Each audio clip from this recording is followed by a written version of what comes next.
I'm Erica, and it's science time. Right, so, last week we talked about Newton's 3 laws. This week I figured I'd go a little more in depth and explain the first 2 even more. I'm going to do that by explaining what inertia and momentum are, respectively. Now, just to recap, Newton's first law was an object in motion tends to stay in motion. An object at rest tends to stay at rest.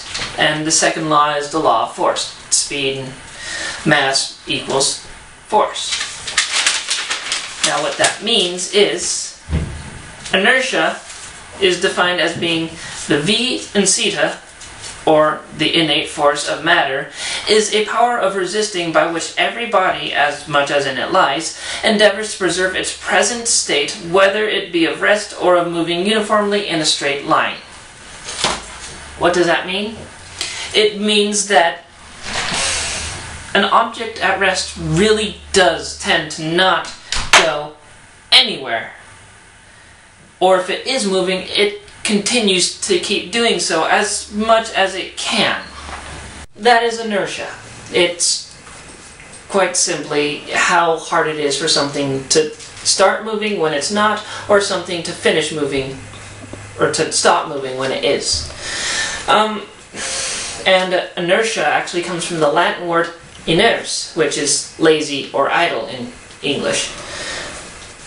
Now, that sounds just like Newton's first law, more or less, and it really kind of is, but it also takes into account our good friend momentum, which is often written as the equation P equals mv.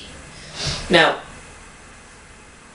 that doesn't make much sense. Why would momentum be P? But to explain, the equation is momentum is an object's mass times its velocity, which is the m and the v, and the p would be particle's mass, or particle's momentum. Sorry.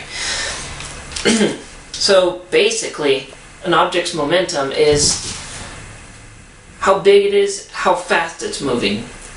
That's also how much force it has, which means the two are connected, right? Exactly. The rate of change in momentum is exactly equal to the amount of force acting on it, which means that the more force an object has, the longer it takes to slow down. Really simple. But to explain, an object in motion does stay in motion unless acted upon an outside force, right? I know I just said this, but I'd just like to demonstrate with some spinning dice. Now, dice is still going, and it has momentum, and it has inertia. It would continue spinning forever if there was nothing acting on it. But here on Earth, there are always things that will be acting on it, whether you're underwater, underground, in the sky, or just sitting in a kitchen next to a table. Certain factors, such as air friction and gravity. And gravity just pulled the dice down. Now, what is friction? For anybody who doesn't know, friction is the resistance of an object, surface, or medium, such as water or oil, to anything that's traveling through, against, or alongside it, such as a coconut shell on a table. There is friction between the coconut shell and the table. If there was not, this shell would continue going on indefinitely. Which means that it also has momentum. Now, momentum can actually be transferred from one object to another.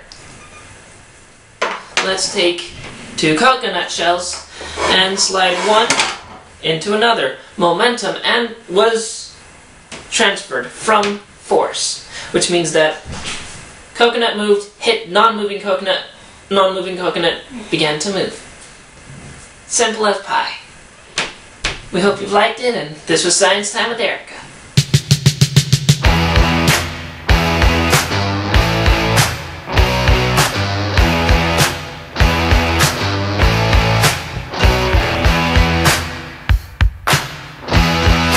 I saw him dancing there by the record machine.